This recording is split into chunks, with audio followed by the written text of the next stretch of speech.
Hello and welcome to PPC Live The Podcast, formerly known as the PPCChat Roundup. My name is Anu, the founder of PPC Live, and if you're used to hearing advice from PPC experts about how to ensure that we are keeping up with the ever-changing landscape, don't worry, you are still in the right place. But instead of relaying what the PPC experts are saying, I'm bringing the PPC experts to you. Every week I'm going to be speaking to a different PPC experts, whether I'll not just be using PPC folks, but also paid social and programmatic folks, the paid media industry, speaking to a varied amount of paid media individuals, professionals who have been doing this for a long time and talking about their biggest F-ups, but also about how they turn things around. We never leave things on a defeated note. Yeah, they'll share about what they experienced, what was disappointing, what was surprising, and how they just ultimately turned things around and still gained the trust of their clients. Today, we're going to be speaking to Sarah Sal, who is well known in the industry. People quote her and refer to her blogs, and her content has led her to more work, and she's dealt with large sums of figures in terms of account management, especially in paid social, but also dealing with some of the biggest brands that you would have heard of. We're talking about how some of her content led to a little bit of trouble, but I love her attitude with it. She knows the hard work she's put into her work, into her industry, into the industry. So she knows that those kinds of opinions that she put out there, as much as they can be risque, she understands the value of her work, which I think is going to be the biggest lesson from this talk. So yeah, let's go speak to Sarah. Hello, Sarah. Welcome to PPC Live, the podcast. It's fabulous to be here, and thank you for hosting me. Amazing. For those who don't know and who have not had the great opportunity to be in an audience and listening to Sarah give some amazing advice about Facebook ads or like paid social, Sarah is a Facebook ad specialist with clients such as Hootsuite and Ad Espresso, with having run 7 figures in Facebook ads spend under her belt over 12 years. And she's run ads for companies like ClickFunnels and Strategizer.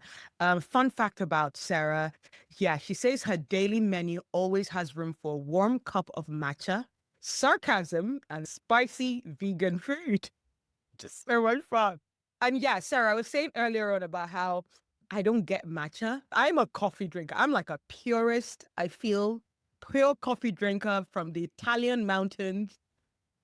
And like when people started going into the whole matcha thing, drinking, set matcha for us. Like if someone is thinking about drinking matcha and they don't get it like me, what's going to be your pitch? What's your pitch for drinking matcha? Okay, so the energy of matcha is more sustained, where coffee is like a big spike and you crash. But most people don't like matcha. They say it's like drinking green slide or drinking grass. Yeah. That's because the majority of matcha sold in coffee shop is low-grade matcha, or it's like you go to Starbucks, it's 60% sugar, right?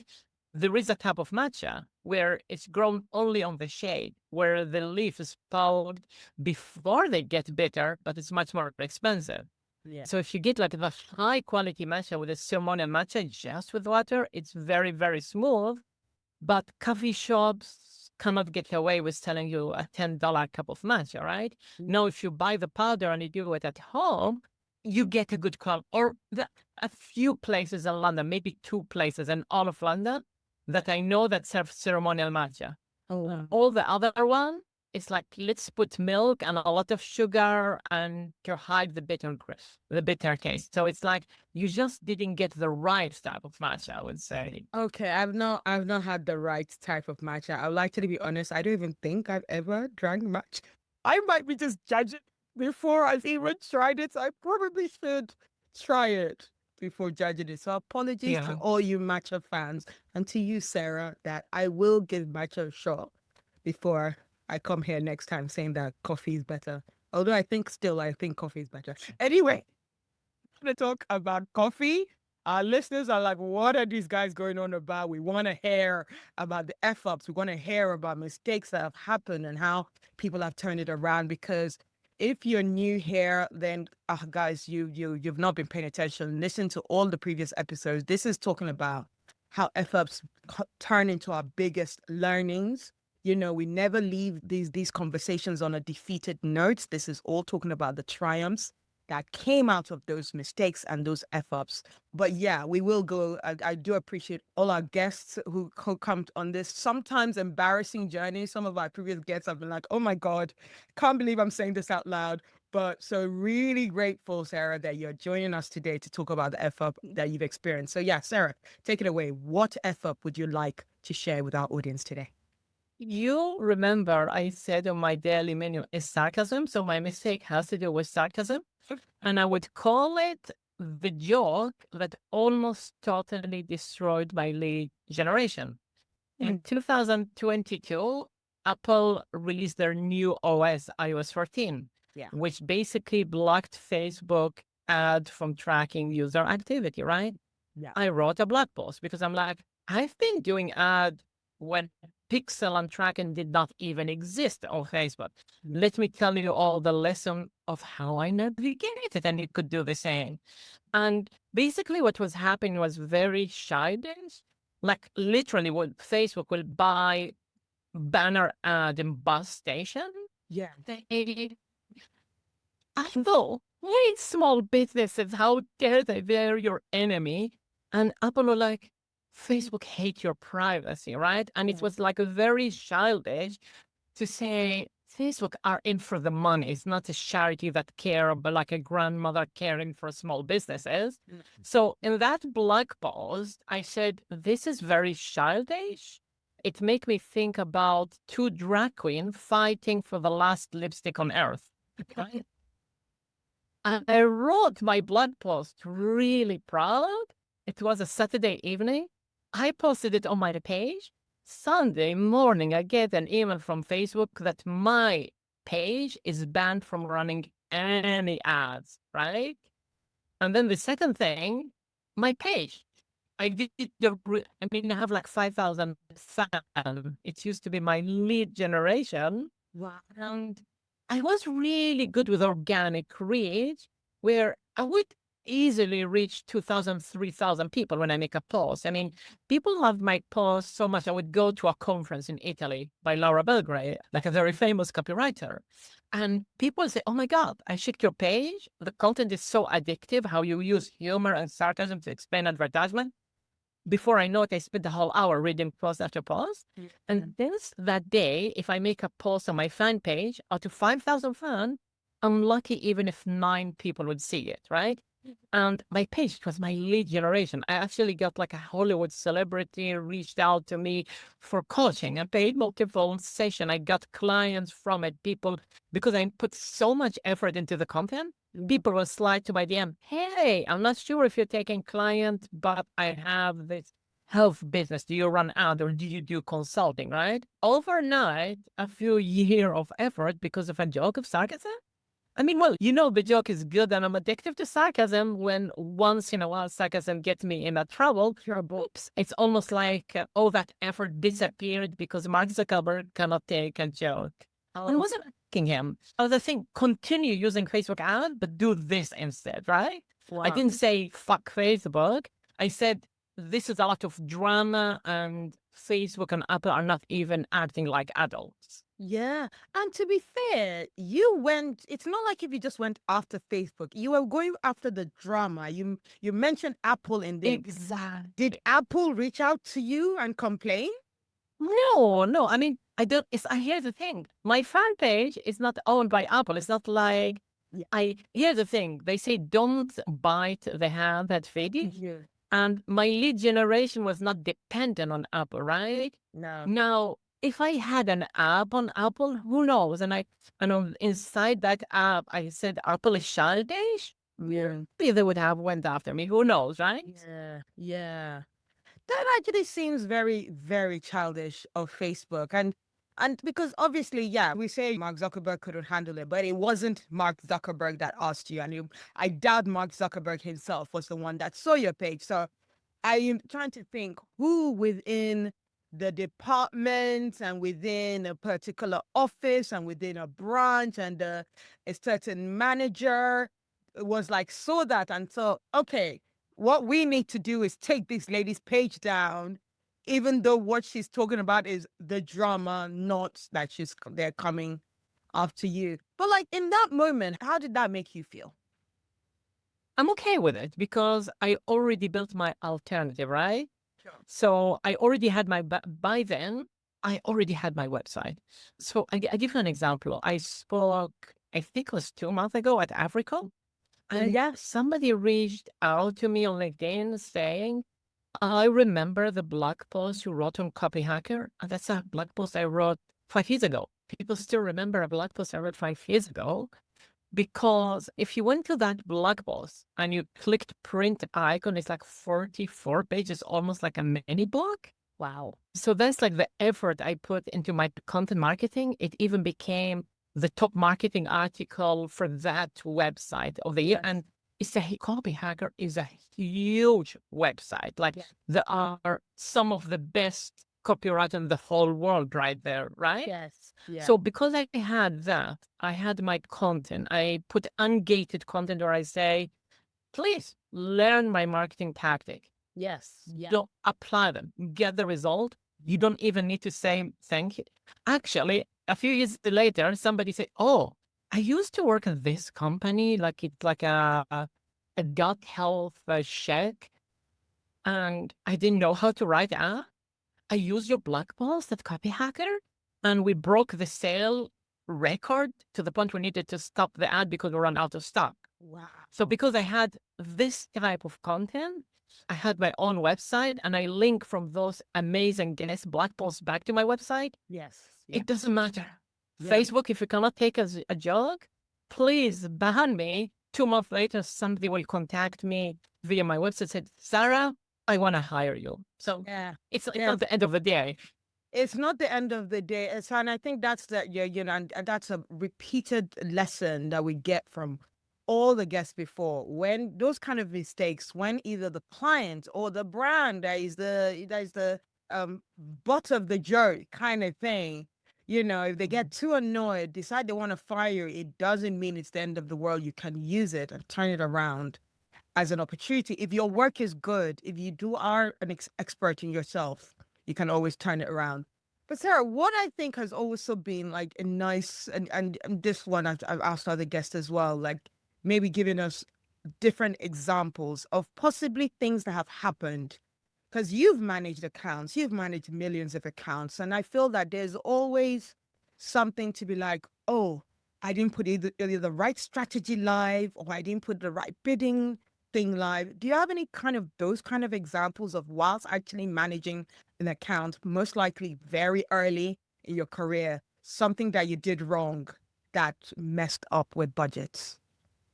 Okay, so here's how I believe in budget. There are people out there who say, if you're not spending $10,000 at least, or pound or euro, whatever currency you prefer, you don't have data. I don't believe in that. I always have very small budget, and unless I have some success, I never increase the budget. I like to give the idea of Kevin Hart. He's a comedian, Yes, who would go to a baseball or basketball arena where there is 100,000 people and tell a joke. Yeah. But never ever for the first time. If it's a joke that he never told, he would go to a New York bar where people don't know him. If he noticed people are on their phone and they are bored, he would never tell that joke. Yeah. He would rework it. Yeah. And when the perfect stranger start laughing, he said, I go and I put it on 100,000. Yeah. So I didn't make budget mistake. I might very early in my career, when Grammarly didn't exist and AI didn't exist, made spelling mistakes, right? So I did an ad for permaculture, which is in agriculture. Yeah. And one of the content was, you cannot use your cat poo as a fertilizer. And I forgot to put the nut in it, right? So I said, you can. The amount of people who said this is not true in the comment section saying you'll get diseases was a lot. But I look at the ad and like, we're getting leads for $1. This ad is doing well. And basically Facebook said, oh my God, people are loving the ad and the engagement is amazing. That I'm like, I'll keep it running. The client noticed it. I said, not a big deal. but please hire somebody to do so. Since then, I always hire somebody to do the editing because always having two eyes on something is better. But the cost per lead was killed. It's not like the client went bankrupt or had needed to sell a kidney in order to pay Mark Zuckerberg retirement fund. Yes, that's actually, that's a very interesting example that you've given there, for the fact that you never know, even it's all about what you focus on. Because yes, that was a creative mistake, and we're not saying give the wrong message, but you don't lose your mind over it, because if the result then leads to leads, that's what you focus on. Has there been, in that kind of process, has there been any client that has made you feel bad about a decision that you've made?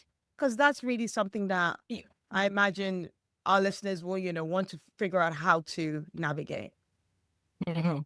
So once in a while, okay, client come, and I'm not the type of person who say, Facebook know you better than your Facebook doesn't know you better than your mother. That's a lie, right? Facebook never changed your smelly diaper when you were 1 year old No. or 3 months old. Let's just make that clear. And often people come having huge expectation about what Facebook, because in the industry, we only talk about our successes, not failure, right? I mean, I write a lot of case study, right?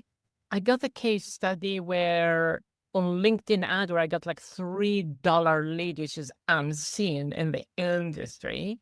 But you know what?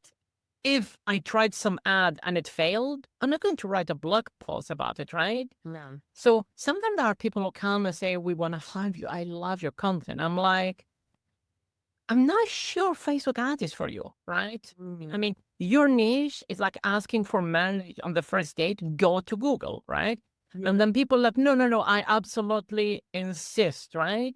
And then the tracking is missing. Like I see, just because people sign up for a free trial for a SaaS software, it doesn't mean they become client, right? And I'm like, do we have the tracking at the back end? No, but I'm happy with the cost per lead. It's 7 times cheaper than the previous advertiser. I keep doing. And after 2 months, I'm like, okay, I mean, if you're not telling me if you're too busy to telling me if your lead are converting or not, and you're paying me to run ad, I'll continue. I mean, I was honest with you. And often I'm like, you cannot keep doing the direct ad to reduce your risk. You need to do a webinar. You need to do educational content. Can you give me your email? How do we call it? Not email, email onboarding, right? Because you could have an email onboarding sequence that work really well with Google traffic, with organic traffic, and work absolutely not with paid social, that is interruption marketing. Yeah. And the person like, just sign up for my try. I haven't been getting your email. Oh, we have a bug. We'll fix it whenever, right? I mean, the person like, oh God, your targeting is rubbish. And I'm like, okay. And then I sent him a video like, I really does not make me pleasure to say I told you so when we first met, if you remember. And more than once I said, can we do educational content? And your email was not, people with social media think if you reach the target audience, for a product people are not looking in, people will be on there, please give it to me. I've been desperate for your product. No, you need to date that person, wine and dine them, make them laugh, create content, make them desire to take the next step. They try going to Costa Coffee. Maybe one day, if all the ad network ban me, I'll be comedian and I will tap people on the shoulder and like, would you marry me? And then I go to and then I'm going to blame the coffee shop. I'm like, okay, I went to the coffee shop, tapped 20 people on the shoulder asking if they will marry me. One assaulted me. It must be I didn't target the right coffee shop. I need to go to Starbucks instead of Costa. Yeah. All the people wanting to marry on the first, a stranger on the first date is Starbucks. It's not Costa. Yeah. No, that's very interesting. So let's now talk about, let's say, AI, our world of AI, and the mistakes that we see. And I know I've spoken to a few experts, but they've talked about the PPC end of things. Now it would be really great to get your opinion in terms of like Facebook ads.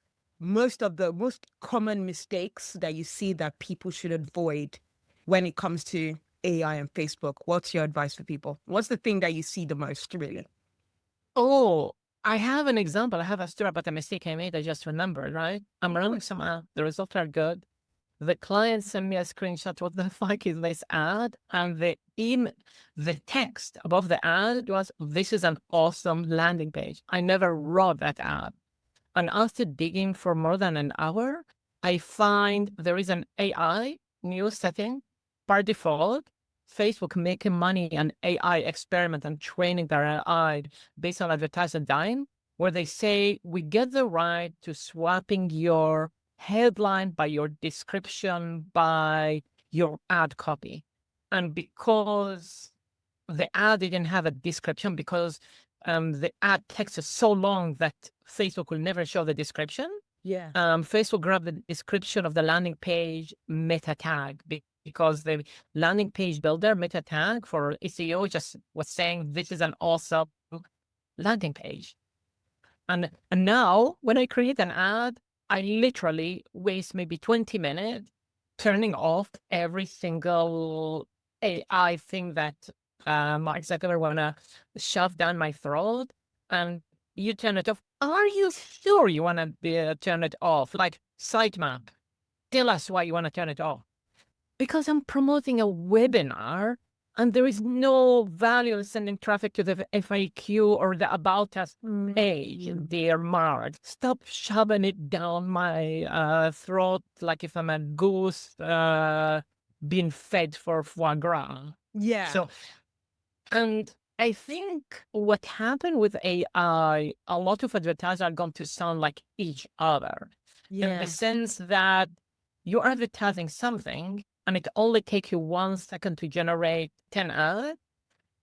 People will look at your ad. They would look at your competitor ads and they're going to go, this is the same. Why you? There is nothing unique about you.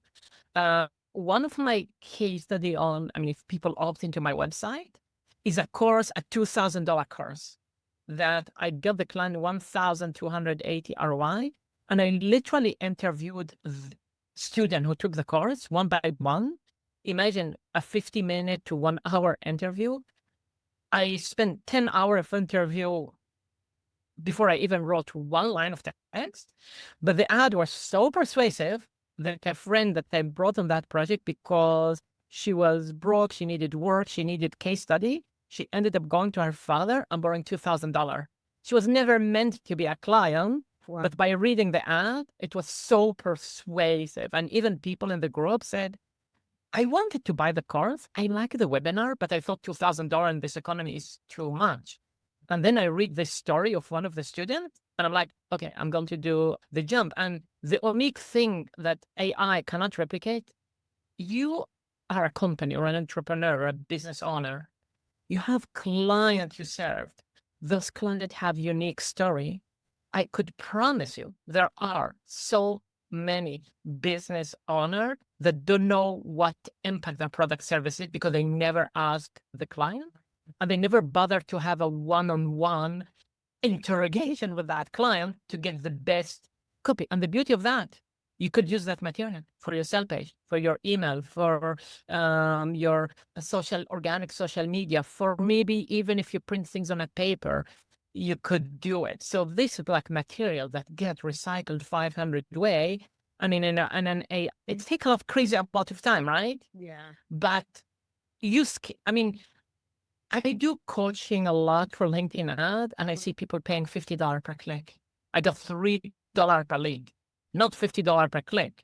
But how I get it? If I skip all the research, market research part, interviewing people, like knowing what makes people emotional, the thing that make a business credible, the price my client will pay is $50 per click. I'm $500 per lead. Yeah.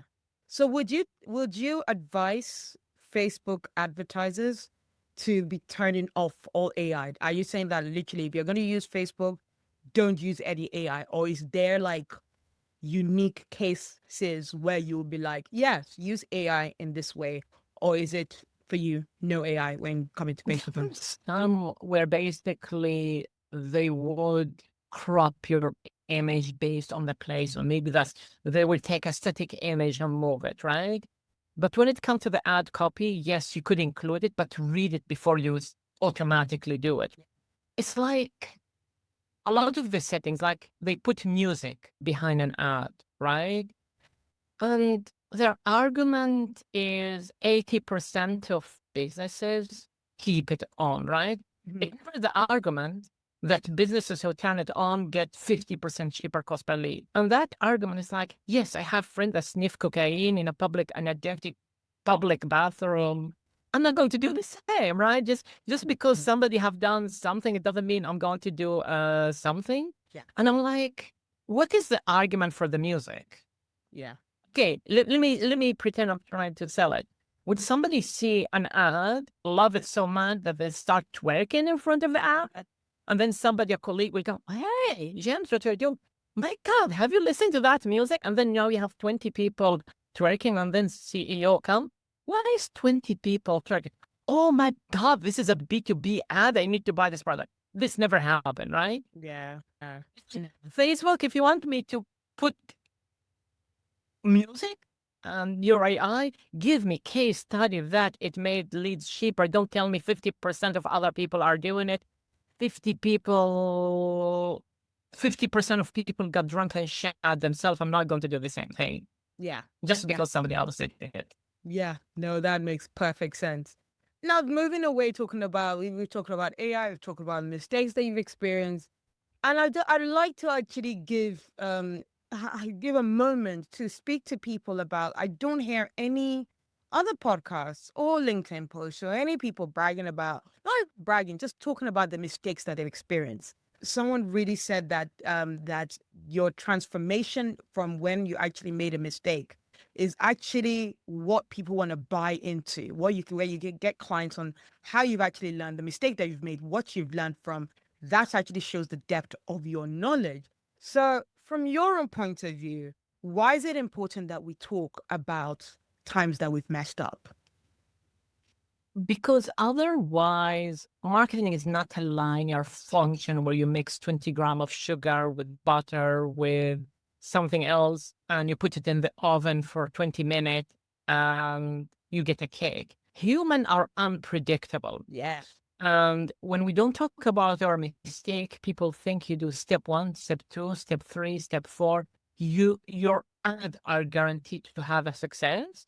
But then people on the outside world don't get that sometimes advertisement is unfortunately trial and error. Yeah. So it's important to not say everything is amazing. Yeah. No, Give absolutely. people a dose of reality. Give people the dose of reality. And I think that's probably going back to your first story. That's what Facebook didn't want.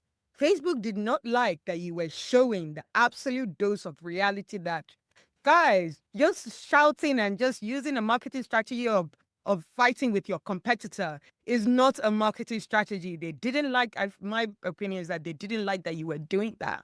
You were telling the truth in your blog. My opinion, and that's where it's they automated. That's why they tell you. It's automated algorithm that they don't like people criticizing the platform on the platform. Yeah. Because I get a lot of calls from Facebook ad rep, right? And I'm like, why you're here? Can you look at my page? And then like, we cannot tell you. It said that it's private. Like what? Private security? I'm going to kidnap Mark Zuckerberg for an ask or ransom? And since then they call me, and to be honest, if Facebook ad rep call you, their page is like, Mark Zuckerberg is worth only 250 billion. Would you want to make a donation to his retirement fund? To the point, I never consented them calling me. And if they're not going to fix my page, what I do now, I'm like, can you please talk to my colleague who expects your call and is excited? Your name is Chaleur. People who speak French know that's code for cat in heat, and I give them the police station phone number. Or a few times I tell them, I give them the number of an adult shop, an adult rated shop, and I tell them to ask for a dildo. Oh, fine. And now you have like a Facebook ad. Hello, can I speak with a dildo, please? This is it. And okay, they stopped annoying me for a while after I did this. Oh, Lord. Yeah, I'm sure they'll stop doing that now. Sarah, it's been so great chatting with you. And this has been such a great journey of like talking about mistakes, what the industry is doing. And yeah, that whole no marketing strategy is a cookie cutter. None of it is a recipe of, baking something and everything comes out. So let's be more generous in terms of talking about what's going on, what our trial and errors have been, because that's where the biggest learnings are. So yeah, thank you so much for that, Sarah. Before we leave today, I also like asking one non-PPC question, non-Facebook, non-digital marketing question. If your career was a movie, what would be the title? The King and the Clown. Okay. So it's the exact story of what we talked today.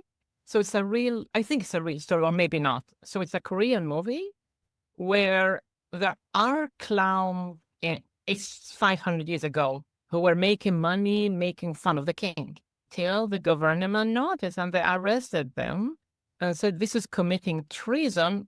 How dare you make fun of the king? And as they're being arrested and about to be flogged, somebody say, wait, this is not disrespectful to the king. Let us make the joke act, the theater in front of the king. And if he laughs, we're innocent. And then somebody who was from the royal court, they said, are you stupid? Okay, do it. But if the king doesn't laugh, you're going to get killed. It's death penalty. And basically, they like pure luck. They went in front of the king and he laughed because they're making fun of his mistress, not of him. Yeah. But I'm not going to tell Facebook, please let me make a joke in front of Zuckerberg, and if he laughs, I have my pay, because I have the alternative. I'm not, and that's a lesson of marketing. Yeah. Don't wait till you need another channel before you make another channel work for you. Yeah. And I've seen it with many advertisers. 100% of the revenue come from one channel. And I couldn't say it enough. Make LinkedIn work for you. Make TikTok work for you. So in case Facebook, I've seen hormonal imbalance ad get banned saying it's X-rated material. And the ad was talking about insomnia. Right? Oh, wow. And now they couldn't run ad and they lost revenue. And I'm like, okay, people at Facebook, what do they get on? What type of fetish do they have? Do they look, you haven't slept for 48 hours? My God, your eyes are so red. I mean, do people inside Facebook get on by sleep deprivation? Nah. You get the point about why don't depend on one traffic source. Don't depend on one traffic source. And yeah, the name of your career movie would be The King and the Clown. Nice, lovely to picture. Yeah. Before we leave today, Sarah, where can people find you to hear your amazing, truthful, sarcastic joke content to follow? My website, you could just Google my name, or my website is Sarah with an H at the end, -sal.com. Sarah-sal.com. So yes, go and find it. Are you on LinkedIn as well? I am on LinkedIn. I am very active. I took my sarcasm from Facebook to LinkedIn. Lovely. Yeah, exactly. Yeah, since Facebook doesn't seem that they can handle it. Anyway, thank you so much for that, Sarah, and thank you for being on the show today. Okay, it was my pleasure. Awesome. Thank you so much, Sarah, for sharing that very honest, and I don't think I've heard a more honest one where Sarah was just honest about just not caring about whatever Mark Zuckerberg wanted. If anyone's doing a search for Mark Zuckerberg, I'm sure I'm going to be very, very good in terms of when I do the transcript, share the transcript, the keyword research. We'll pop all of this up and say anyone that searches for Zuckerberg, I'm sure this podcast will come up in the search results. So look out for that. So yeah, honestly, I think a big lesson there is to be confident in your work and know that the work that you're putting in, so that even if it seems like the likes of, you get the attention of Facebook or Twitter or, LinkedIn folks, you're doing something right. And if your customers know where to find you, if you create your space, your niche, wherever it is, whether it's on your site or whether it's on a different platform, you have nothing to worry about, really. So yeah, remember, it's all about your personal integrity and knowing who your customers are, who your clients are, and making sure you speak for them and to them. So yeah, for all the information and the full transcript, not just the show notes, you can go to podcast.ppc.live for that. Of course, yeah, our update for PPC Live, by now it will be less than a week whenever you're listening to this, or it might even already passed if you're one of those that listens to the episodes way after it's been released. We would have done our 3rd year anniversary celebration. But like for those who are listening to this before the 31st of July, there is still time. Go to ppc.live right at the top. You'll be able to get your tickets for the event, really only 50 quid. That is cheaper than any event going on out there for 3 amazing speakers. And we've actually got a guest from the US who released this research about hidden search terms and how they're negatively affecting your performance, and the whole preaching from Google about how it's all because of privacy, how that doesn't really have too much of a leg to stand on, because all these hidden terms, they're mostly the ones that are not performing well and they're hidden, so we can't really use them as negative. So there's something really sketchy going on with that. So Colin Slattery from Tycoon Digital is in the UK for the summer from the US, and he's going to be joining us next week to really get under the skin of what this research is about, what we should be doing about it. And yeah, any tips, even from the audience will be really great. So we really want you there as well. So yeah, please go to ppc.live for our event happening on the 31st of July. And before I leave you as well, I'm delighted to share that I'm doing PPC mindset coaching. So this is really to help you to build the confidence of taking charge of your career. And that doesn't mean that you're an entrepreneur or you've got a side hustle or something. You can be the kind of person who knows where their career is heading, even if you're working for another company. And I'd love to share that with you, share that knowledge with you. So if you go to themarketinganu.com, you can book me for a free 15-minute discovery chat. And it's going to be a weekly call. We'll have over the space of 3 months. That'll cost about $2,000. So go check that out at themarketinganu.com. So I hope that you've enjoyed the show, and I look forward to bringing more PPC F-ups and triumphs next week. Thank you. Bye.